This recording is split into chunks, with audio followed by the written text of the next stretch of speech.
The ball handler. There's a grab. There's a hold. There's another grab. I mean, all of those are fouls. Every single one of them. And here, that's a foul. That's a foul. And finally, they call.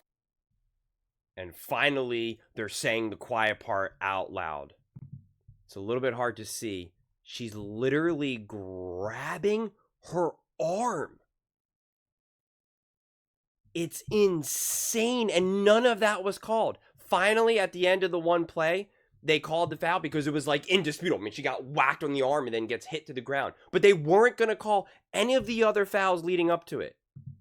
I mean, this is what Caitlin Clark is dealing with. That's a foul as she gets body checked. That's a foul. That's a foul. I mean, it's not only until right now when she's finally whacked on the arm. I'm so happy that the broadcast team finally called it out directly. And it's so insane. And I talked about this in my video where I broke down the whole game. I mean, Arike clearly fouls her, whacks her. Caitlin Clark gets out. I mean, just even right now, I actually kind of paused it perfectly, not even on purpose. You can see both hands on her body up against her chest. You can't play defense like that. I don't care what random person in the comment section tries to convince you otherwise. That's not defense, okay? They sometimes let that stuff, you get away with that in the playoffs and in important key moments, but not during regular season games, okay? And then she acts like, oh, please. Like, I can't believe you're even remotely calling foul. Which, to be fair, a lot of players do. But there's this whole conversation around Caitlin Clark that these women tried to invent this false narrative that the refs actually favor her and officiate her differently, like Angel Reese tried to say it before, and you see it right here. And it feels like the refs in the WNBA buys into it. Like they're like, we're not going to give her calls, even when they're actually legitimate fouls. I mean, watch her reaction after she gets fouled and she gets it called. Look at that. She's like, what? No. And it's like, you just whacked her. You had both hands on her body and were pressed up against her. That's not defense. You're not allowed to do that. And the broadcast team called it out as well, too, in this part, too. I mean, Paige went on and on, apparently, saying she's had to learn how to play defense while fouling. That's what she said, because in Connecticut, they learned how to play defense without fouling. Traded at no call. There were a lot of hands. Here, I want you to listen to the audio and listen to the conversation. Don't worry about what you see on the court right here. This is strictly just so you can hear the conversation that's being had right now. Really well since her minutes have been expanded over the last few games. The rookie from West Virginia. Clark bounces. Howard can't finish. And Clark was really frustrated at no call. There were a lot of hands on Caitlin Clark the entire time she was dribbling the basketball. I understand the frustration. We're talking to Caitlin Clark and Paige Beckers. They both remarked to us just how the freedom of movement is completely restricted with the contact that is allowed at this level. Paige Beckers told us she's actually had to learn how to defend while fouling, because she's like, I can get away with so much I couldn't get away with in college because they don't care about freedom of movement like that. I mean, Clark was fouled. It's ridiculous. The problem is that Caitlin Clark deals with it so much more because there's so much extra attention on her. She's getting double teamed and picked up, at the opposing free throw line, under the basket. I mean, it's just relentless. It's nonstop. Once upon a time, you could officiate the WNBA that way because the talent was non-existent. Okay? So, like, you kind of can't, you didn't want to call a lot of fouls because you were kind of like, we need these games maybe to be a little bit physical. Maybe it could be more interesting. Like, we kind of got to get something going here. Nobody wants to watch, a game where the score is 37-30, and everyone's just shooting free throws all day.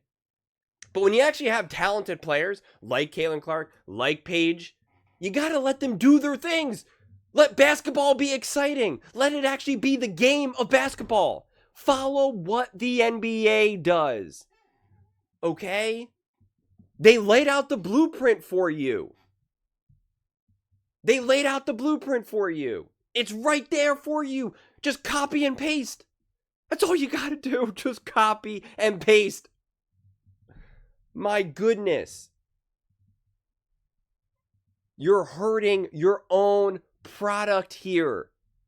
Force these girls to play actual defense. And if they keep getting called fouls, they'll foul less, and then you get to actually see Caitlin Clark play basketball rather than football. Heck, if this was football, they would still be throwing the flags. Illegal contact, number 22, hands to the face, pass interference. I mean, like, that's what this would be, but I guess in basketball it's not. And again, it would be different if everybody was really facing the same level of physicality. But they're not. Because even when people say, oh, this is just the way how the game is called, it is obviously all hands on deck to stop and slow down Caitlin Clark in a way that is not done for any other player. I don't know how many times I have to keep repeating that and banging on this drum. Want proof? Look at this. Caitlin Clark has the ball with 7.5 seconds left, okay? And you got two defenders that are just like, we got to get on her. We got to just get on her. And because of that, wide open pass. Dropped, surprise, surprise, but a wide open pass. Because they both try to go for her, try to close her out. Caitlin Clark, just a beautiful timing. The beautiful bait kind of where it's like, what am I going to do? What am I going to do?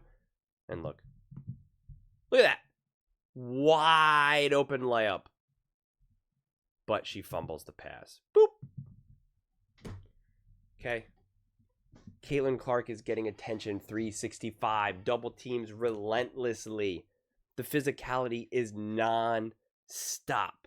Non-stop every single possession. It's just not like that for anyone else. And that's why it's like it's so frustrating to have to keep talking about this. And that's why I'm happy that the broadcast team and Rebecca were like, this is a foul. What are we doing? Like, what are we doing? You can't just grab someone's arm.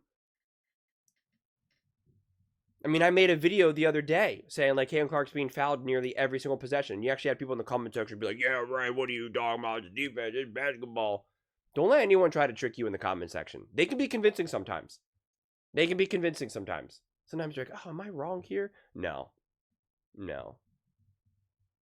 No. Someone's like, have you ever played basketball, bro? Do you even know the rules? It's like, oh, no, what's a basketball? I'm glad you think that you know what you're talking about because you play some pickup ball at your rec league. Like, congrats. Congrats on that. Congrats on your rec league career. Very, very proud of you.